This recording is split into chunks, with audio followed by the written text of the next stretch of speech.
We have life-saving supplies ready now. We can save hundreds of thousands of survivors. But Israel denies us access, placing the objective of depopulating Gaza before the lives of civilians. Reports on Myanmar, 2019, Sri Lanka, 2012, Srebrenica, Rwanda, both in 1999, pointed to our collective failure to speak to the scale of violations while they were committed. What more evidence do you need now? Briefing you again on this subject is a grim undertaking. Before starting, I ask you to reflect for a moment on what action we will tell future generations we each took to stop the 21st century atrocity to which we bear daily witness in Gaza. It is a question we will hear, sometimes incredulous, sometimes furious, but always there for the rest of our lives. We will surely all claim to have been against it. Maybe we will say we issued a statement, or that we trusted that private pressure might work despite so much evidence to the contrary. Or pretend that we thought a more brutal military offensive had more chance of bringing the hostages home than the negotiations which brought so many hostages home. Maybe some will recall that in a transactional world, we had other priorities. Or maybe we will use those empty words, we did all we could. Mr. President, let me start with what we see and are mandated by this Council to report. Israel is deliberately and unashamedly imposing inhumane conditions on civilians in the occupied Palestinian territory. For more than 10 weeks, nothing has entered Gaza, no food, medicine, water, or tents. Hundreds of thousands of Palestinians have again been forcibly displaced and confined into ever-shrinking spaces, as 70% of Gaza's territory is either within Israeli militarized zones or under displacement orders. As my colleague from the FAO will explain, every single one of the 2.1 million Palestinians in the Gaza Strip face the risk of famine. 1 in 5 face starvation. Despite the fact that you have funded the food that could save them.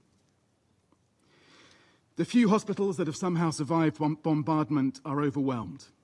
The medics who have somehow survived drone and sniper attacks cannot keep up with the trauma and the spread of disease. Even today, the European Gaza hospital in Khan Yunis was bombed again, with even more civilian casualties reported. I can tell you from having visited what's left of Gaza's medical system that death on this scale has a sound and a smell that does not leave you. As one hospital worker described it, children scream as we peel burnt fabric from their skin. And yet we hear that we did all we could. Mr. President, our response as humanitarians is to make a single ask of the Council. Let us work. The UN and our partners are desperate to resume humanitarian aid at scale across Gaza in line with the fundamental principles of humanity, impartiality, independence, and neutrality. We have a plan. We have shown we can deliver with tens of thousands of trucks reaching civilians during the ceasefire. We have life-saving supplies ready now at the borders.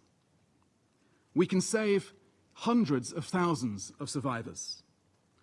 We have rigorous mechanisms to ensure our aid gets to civilians and not to Hamas.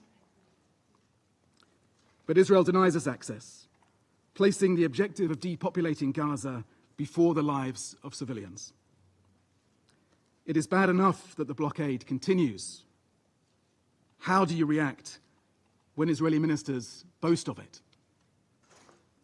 or when attacks on humanitarian workers and violations of the UN's privileges and immunities continue, along with restrictions on international and non-governmental organizations. Mr. President, this Council has adopted resolutions that demand all parties to the conflict comply with international humanitarian law and protection of civilians, including humanitarian personnel. A reminder that Israel also has clear obligations under international humanitarian law.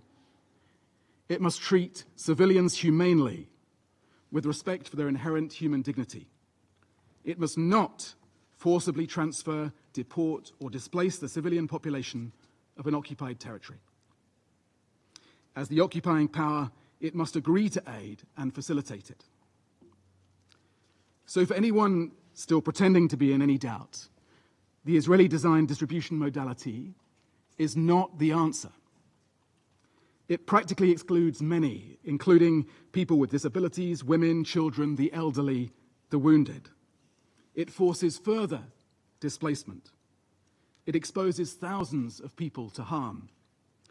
It sets an unacceptable precedent for aid delivery, not just in the OPT, but around the world. It restricts aid to only one part of Gaza, while leaving other dire needs unmet. It makes aid conditional on political and military aims. It makes starvation a bargaining chip. It is a cynical sideshow, a deliberate distraction, a fig leaf for further violence and displacement. If any of that still matters, have no part in it. Mr. President, for the record, we have tried. The UN has met 12 times, and again this morning, with the Israeli authorities to discuss this proposed modality. We wanted to find a way to make it possible. We repeatedly explained the minimum conditions for our involvement on the basis of long-settled fundamental principles. Aid based on independent assessments of who needs it, the globally tested and donor-demanded basic requirement, and the ability to deliver aid to all those in need, wherever they are. The Secretary-General set out the relevant international law in his submissions to the International Court of Justice. And your resolutions have strongly condemned starvation of civilians as a method of warfare and the unlawful denial of humanitarian access. Resolution 2417 demands the Council's full attention to widespread conflict-induced food insecurity. Mr. President, it's not just Gaza. Appalling violence is also increasing in the West Bank, where the situation is the worst in decades.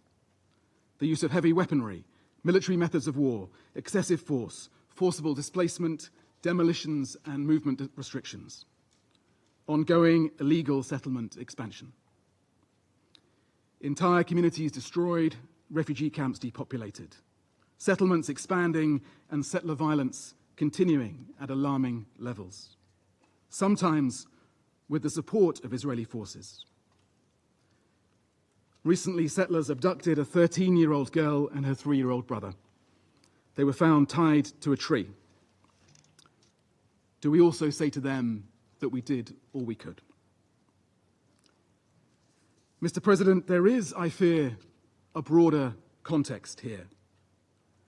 For the past 19 months, Palestinian journalists, civil society, and individuals have live-streamed their destruction to the world. Many have been targeted and killed for their testimony. And during this time, international aid workers have been the only international civilian presence in Gaza, watching and reporting the unfolding horror. We are your eyes and your ears. And be in no doubt that we feel the weight of that responsibility, to you, to the communities we serve, and to the world. And so we have briefed this Council in great detail on the extensive civilian harm that we witness daily. Death, injury, destruction, hunger, disease, torture, other cruel, inhuman, or degrading treatment, repeated displacement, on a large scale. We have described the deliberate obstruction of aid operations and the systematic dismantling of Palestinian life and that which sustains it in Gaza. So you have that information. And now the ICJ is considering whether a genocide is taking place in Gaza. It will weigh the testimony that we have shared, but it will be too late. Recognizing the urgency, the ICJ has indicated clear provisional measures that must be implemented now, yet they have not. Previous reviews of the UN's conduct in cases of large-scale violations of international human rights and humanitarian law, reports on Myanmar 2019, Sri Lanka 2012, Srebrenica, Rwanda, both in 1999, pointed to our collective failure to speak to the scale of violations while they were committed. So for those killed and those whose voices are silenced, what more evidence do you need now?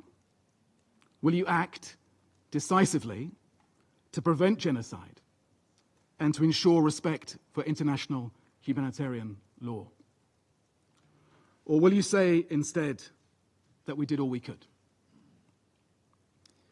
Mr. President, this degradation of international law is corrosive and infectious.